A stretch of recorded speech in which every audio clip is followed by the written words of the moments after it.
नागपुर में जगमोहन अपनी पत्नी और 2 बच्चों के साथ रहता था। उसका एक बेटा नीरव और बेटी दिव्या थे। उन दोनों भाई बहन में बचपन से ही बड़ा प्यार था। वो दोनों साथ में मिलजुल कर रहते थे। दोनों भाई बहन की ग्रेजुएशन पूरी होते ही वो एक बड़ी कंपनी में नौकरी करने लगे।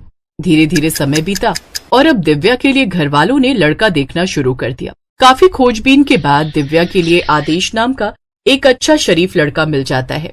लड़का तो बड़ा ही समझदार लगता है और दिखने में भी अच्छा है। तुम्हारा क्या ख्याल है दिव्या? दिव्या शर्मा जाती है। सबको उसका जवाब मिल जाता है। फिर सबकी रजामंदी से उनकी शादी हो जाती है। दिव्या के ससुराल में उसके सास ससुर नहीं थे, जिस कारण आते ही घर की सारी जिम्मेदारियां उसने संभाल ली। इधर आदेश सारा दिन ऑफिस में काम करता तो वहीं दिव्या घर संभालती और छुट्टी वाले दिन दोनों मिलकर बाहर घूमने जाते हैं। कुछ समय बाद दिव्या ने एक प्यारी सी बेटी को जन्म दिया। उसके आने से उनके परिवार में खुशियां और भी बढ़ गई।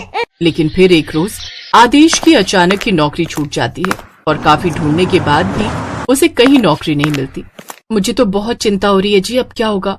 घर खर्च चलाने के लिए अब हमें अपनी सेविंग तोड़नी पड़ रही है और ऐसे ही चलता रहा तो हमारी तो सारी सेविंग ही खत्म हो जाएगी। तुम देख तो रही हो दिव्या, मैं अपनी पूरी कोशिश कर रहा हूँ कि मेरी जल्द से जल्द नौकरी लग जाए। मैं अपने भाई नीरव से इस बारे में बात करती हूँ, अब वही हमारी मदद कर सकता है। दिव्या नीरव को फोन करके उसे सारी बात बताती है। सच में भाई, हम बड़े परेशान हैं। काफी समय हो गया इनको नौकरी ढूंढते हुए, लेकिन इन्हें कहीं नौकरी नहीं मिल रही। डोंट वरी दीदी, मैं पूरी कोशिश करूंगा कि जीजा जी की नौकरी लग जाए, आप परेशान मत हो। ये कहकर नीरव फोन रख देता है और अगले दिन अपने बॉस से कंपनी में वैकेंसी की बात करता है। देखो नीरव, तुम हमारे एक होनहार एम्प्लॉय हो, लेकिन सच कहूँ तो इस वक्त मेरे पास पूरा स्टाफ है। मैं जबरदस्ती किसी को भी भर्ती करके अपने ऊपर बेफालतू का खर्चा नहीं बढ़ा सकता। No problem sir. फिर नीरव ने अपने कई दोस्तों से भी अपने जीजा की नौकरी के लिए बात की, लेकिन कहीं भी बात नहीं बनी और आखिर में नीरव दिव्या को फोन करके बताता है, दीदी मैंने जीजा जी के लिए कई जगह पर बात की, लेकिन कहीं भी बात नहीं बनी। वो क्या है ना, इस वक्त कहीं भी नौकरी नहीं है। अच्छा, अब इन्हें मजबूरन ही कोई छोटा मोटा मजदूरी का काम ही करना पड़ेगा।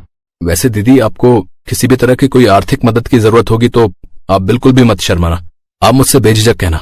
अब आदेश को मजबूरी में एक फैक्ट्री में मजदूरी का काम ही करना पड़ता है, लेकिन उसकी तनख्वाह कुछ ज्यादा नहीं थी, जिससे बड़ी मुश्किल से घर खर्च चल पा रहा था। उधर नीरव का प्रमोशन हो जाता है और अब उसकी माँ आशा देवी नीरव के लिए लड़की देखने लगी। फिर एक अमीर घर की लड़की शिवन्या को आदेश पसंद आ जाता है और वो इस शादी के लिए हाँ कर देती है। दहेज में नीरव को 60 लाख नगद, एक गाड़ी और जरूरत का सारा सामान मिलता है। शादी के कुछ समय बाद एक रोज दिव्या नीरव को फोन करती है, भैया आदेश जी पर बहुत कर्जा हो गया है। वो फैक्ट्री में ओवरटाइम करके भी इतना नहीं कमा पा रहे, मुश्किल से 13,000 ही बन पा रहे। अब तो मेरा घर चलाना भी मुश्किल होता जा रहा है। क्या तुम मुझे 25,000 रूपए उधार दे सकते हो? दीदी मैं कुछ देर में ही तुम्हारे अकाउंट में 50,000 डलवा दूंगा। थैंक यू भाई, एक तुम ही हो जो हमारे इस बुरे समय में हमारी मदद कर रहे हो। नहीं तो इनके सभी रिश्तेदारों ने हमसे मुंह फेर लिया है। जब ये अच्छा कमाते थे तो सभी रिश्तेदार इनके आगे पीछे घूमते थे, लेकिन अब तो कोई भी इनको नहीं पूछता। दीदी आपको जब भी पैसे चाहिए होंगे तो आप बस मुझे बता देना। ये कहकर नीरव फोन रख देता है, लेकिन पीछे खड़ी उसकी पत्नी शिवन्या को ये बात अच्छी नहीं लगती थी। वो नहीं चाहती थी कि नीरव दहेज में मिले पैसे या अपनी सैलरी में से अपनी बहन को कुछ भी पैसे दे। फिर वो नीरव से कलेश करना शुरू कर देती है। आखिर जरूरत क्या है तुम्हें अपनी बहन को पैसे देने की? जब देखो हर बार उसका एक ही रोना लगा रहता है। मुझे तो लगता है वो ये सब झूठ मूठ का नाटक करती है ताकि तुम उस पर तरस खाकर उसे पैसे देते रहो। अच्छे से जानती हूँ उनकी नजर 60 लाख निकलवाने की होगी। तुम अपनी जुबान पर लगाम लगाओ। जीजा जी की नौकरी जाने के बाद उनकी हालत खराब हो गई है, इसलिए वो मुझसे मदद मांगती है, और अगर ऐसे में मैं उनके काम नहीं आ सका तो मेरा भाई होना ही गलत है। तुम ना सच में बड़े ही भोले हो। अरे तुम्हें अपनी बहन की चालाकी समझ में क्यों नहीं आती? वो बस तुम्हें लूट रही है।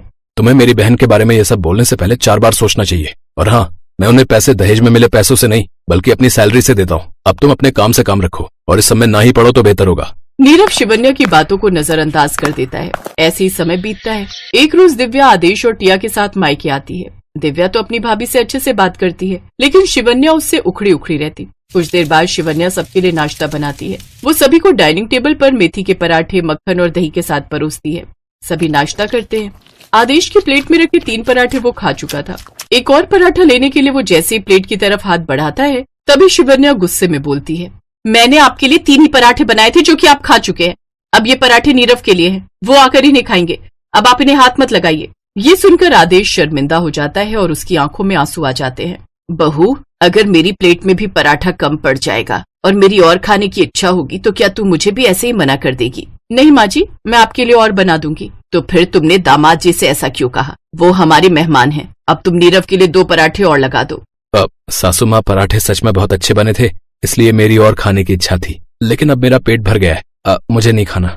बेटा, मैं शिवन्या की तरफ से माफी मांगती हूँ। अब तुम ये पराठे खा लो ना। अपनी सास के बार बार कहने पर आदेश वो पराठे खा लेता है। उधर शिवन्या गुस्से में रसोई में बर्तन पटकने लगती है। फिर नीरव बाहर आता है। अरे माँ, ये रसोई से बर्तन पटकने की आवाज क्यों आ रही है? आपने शिवन्या से कुछ कहा क्या? अरे नहीं भाई, वो क्या है ना, लगता है भाभी की तबीयत थोड़ी ठीक नहीं है, इसीलिए वो गुस्से में है। ओह अच्छा, कोई बात नहीं, वो ठीक हो जाएगी।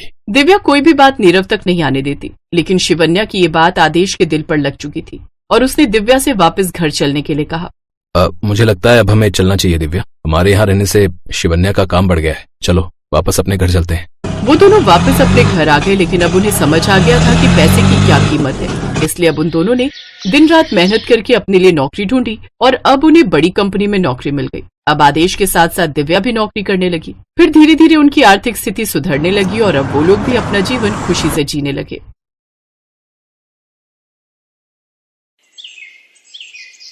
पायल और अनुष्का दोनों बहनें थीं। उनका जन्म एक गरीब परिवार में हुआ था। पायल जहां सांवले रंग की थी, तो वहीं अनुष्का दिखने में बेहद ही खूबसूरत थी। दोनों बहनें जवान हुईं। अनुष्का तेज तर्रार, मॉडर्न और सुंदर लड़की थी, इसलिए अमीर घर के लड़के ने उसे पसंद कर लिया। तो वहीं पायल की शादी एक गरीब परिवार में हो गई। पायल ढेरों अरमान मन में संजोए अपने ससुराल आई, लेकिन ईंट गारे से बना ढांचा ही अब उसका घर था। ये देख उसकी आंखें भर आईं, लेकिन इसी को अपनी किस्मत मानकर उसने चुपचाप स्वीकार कर लिया। उधर अनुष्का अपने बड़े अमीर ससुराल में आकर बहुत खुश थी। एक रोज जब पायल बाजार में सब्जी लेने पैदल जा रही थी, तो अचानक गाड़ी में जाती हुई उसकी बहन अनुष्का की नजर उस पर गई। वो गाड़ी से उतर कर बोली, अरे दीदी, आप कहाँ जा रही हो? सब्जी लेने आई थी अनुष्का। खैर ये बता, तू कैसी है और यहाँ कैसे? मैं भी ठीक हूँ। वो जो राधा कृष्ण मंदिर के सामने वाली कोठी है ना, वो विनय ने खरीद ली है। अब हम यहीं शिफ्ट हो गए और अभी मैं विनय के साथ मूवी जा रही थी तो आप पर नजर गई, तो सोचा आपसे मिल लूं। वो क्या है ना, हम अमीर लोगों के पास ये सब सब्जी वब्जी लेने का टाइम ही नहीं होता ना। ये काम तो मेरे घर के नौकर करते हैं। मैं तो बहुत मजे में हूँ। अच्छा मैं चलती हूँ, मुझे लेट हो रहा है। वैसे आप कहाँ रहती हैं? त्रिलोकपुरी गांव, वहीं बस्ती में मेरा घर है। अच्छा खैर, मैं किसी दिन फुर्सत में आपसे मिलने आऊंगी, फिर ढेर सारी बातें करेंगे। Okay bye. ये कहकर अनुष्का अपने रास्ते निकल गई। ऐसे ही समय बीत गया। एक रोज पायल अपने पति उमेश से बोली, सुनिए जी, अपने घर में ना प्लास्टर करवा लो, दीवार की दरारों से मच्छर घुस आते हैं। बस कुछ दिन और गुजारा कर लो। अब रिक्शा चलाने के साथ साथ पढ़ाई भी कर रहा हूँ। भगवान ने चाहा तो जल्दी अच्छी नौकरी भी मिल जाएगी। ऐसे ही समय बीता। एक रोज अनुष्का पायल के घर आई, शॉर्ट ड्रेस, आंखों में चश्मा, हाई हील और हाथ में ढेर सारे गिफ्ट्स लेकर। जब वो अपनी कार से उतरी तो सभी आस पड़ोस के लोग उसे देखते रहे, यहाँ तक कि उसकी खुद की बहन पायल भी उसे पहचान नहीं पाई। अरे अनुष्का तू? बाप रे, तेरा तो स्टाइल ही बदल गया। अब क्या करे दीदी, अमीरों का तो यही लाइफस्टाइल होता है। अच्छा अब क्या यहाँ दरवाजे पर ही बातें करोगी? चलो अब मुझे अंदर आने दो, मैं भी तो देखूं तुम्हारे महल को। अनुष्का उसके घर के अंदर आती है तो चारों ओर से उसकी ईंट की चार दीवारी को ही देखती रह जाती है। फिर पायल के हाथों में तरह तरह के मिठाइयों के डिब्बे और ढेर सारे गिफ्ट देती है। फिर कुछ देर बाद पायल पानी लेकर आई। उसकी सांस फूली हुई थी। दीदी कहाँ चली गई थी पानी लेने? आपकी सांस फूली हुई है। गली के बाहर जो सरकारी नल है ना, वहीं से लाई हूँ। सरकारी नल से? ना बाबा ना, मैं नहीं पीऊंगी, कहीं मेरा पेट खराब हो गया तो। अच्छा वैसे यहाँ अजीब सी बदबू क्यों आ रही है? वो मैंने सुबह लिपाई की थी ना, तो थोड़ी गोबर और मिट्टी की महक तो आएगी ही। यू गोबर, छी! मेरे घर में तो ग्रेनाइट पत्थर लगा हुआ है, वो भी महंगे वाला। अच्छा मैं चलती हूँ। अनुष्का तू पहली बार अपनी बहन के ससुराल आई है, चाय तो पी कर जा। चाय? अब इस गोबर वाले घर में कुछ भी पीने की इच्छा नहीं हो रही। नहीं नहीं रहने दो दीदी, मैंने चाय पीना छोड़ दिया। अब तो मैं सिर्फ केसर पिस्ते वाले दूध ही पीती हूँ। अच्छा मैं आपको ना मेरे यहाँ संडे पार्टी भी है, उसका इनविटेशन देने आई थी, आपको आना है। ओके, इसी बहाने आप मेरा ससुराल भी देख लोगी। ये कहकर अनुष्का वहां से चली जाती है। उसके जाने के बाद पायल वो डब्बे खोलती है तो उसमें बहुत सारा खाने का सामान था। अब वो परेशान थी कि जब वो अनुष्का के घर जाएगी तो क्या लेकर जाएगी। शाम को उमेश घर आया तो वो बोला, पायल अमीरों और गरीबों के लाइफस्टाइल में बहुत फर्क होता है, और वो अमीर हैं और हम गरीब। उनके जैसी हैसियत नहीं है हमारी। ऐसे ही दिन बीत गए। पायल को चिंता सताने लगी कि वो अनुष्का के यहाँ क्या लेकर जाएगी। फिर उसे ख्याल आया कि अनुष्का को उसके हाथ के आटे के लड्डू बेहद पसंद है। वो जल्दी से आटे के लड्डू बना लेती है और फिर अगले दिन उन्हें लेकर अनुष्का के घर पहुंच जाती है, जहां वो देखती है कि अनुष्का अपने शीश महल जैसे घर में आराम से बड़े से सोफे पर बैठी है। उसकी ठाट बाट देखकर पायल हैरान रह गई। पायल ने अनुष्का को पुकारा। अनुष्का ने उसकी ओर देखा तो वो गुस्से से भड़क गई। ओफो दीदी, मैं जानती हूँ कि तुम गरीब हो, लेकिन कम से कम तुम्हें इतना तो पता होना चाहिए कि अमीर लोगों के घर कैसे बनकर जाना चाहिए। अरे कम से कम एक जोड़ी नए कपड़े ही खरीद लेती। तुमसे अच्छी तो हमारी एक काम वाली लग रही है। तभी वहाँ अनुष्का के ससुराल वाले भी आ गए। अनुष्का, मैं तुम्हारे लिए अपने हाथों से आटे के लड्डू बनाकर लेकर आई थी। पहले बात अलग थी दीदी, अब मैं अमीर खानदान में आ गई हूँ। जाओ यहाँ से। अब मेरे यहाँ तभी आना जब तुम्हारा ये गरीबी वाला लाइफस्टाइल बदल जाए। बहू, क्या जरूरत थी गरीब लोगों को पार्टी में बुलाने की। अनुष्का, तुम तो इनके यहाँ कितना कुछ लेकर गई थी और ये बेकार से लड्डू लेकर आई हैं।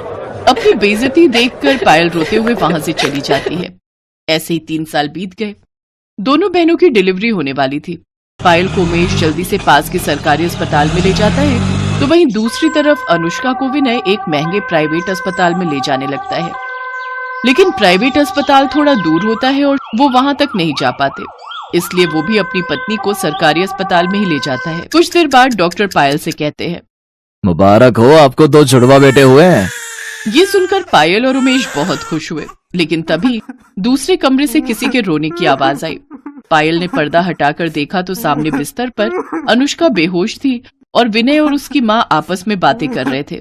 माँ, जब अनुष्का होश में आएगी और अपने बच्चे के बारे में पूछेगी तो मैं उसे क्या कहूंगा कि तुम्हारा बेटा मरा हुआ पैदा हुआ है और अब वो कभी माँ नहीं बन सकती।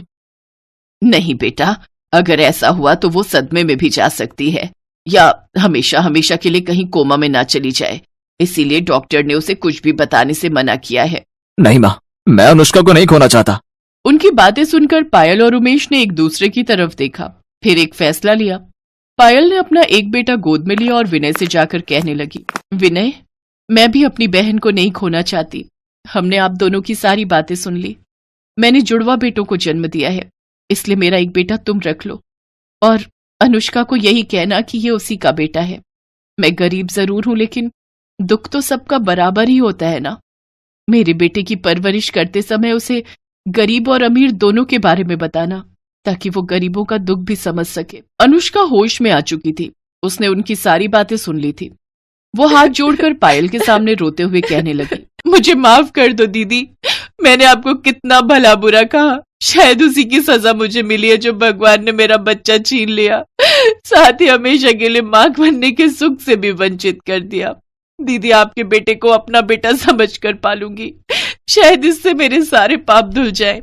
मेरा नहीं बहन, तेरा बेटा, आज से ही तेरा बेटा है। दोनों बहनें रोते हुए एक दूसरे के गले लग गई। आज माँ की ममता ने अमीरी गरीबी के सारे फासले मिटा दिए। Thanks for watching.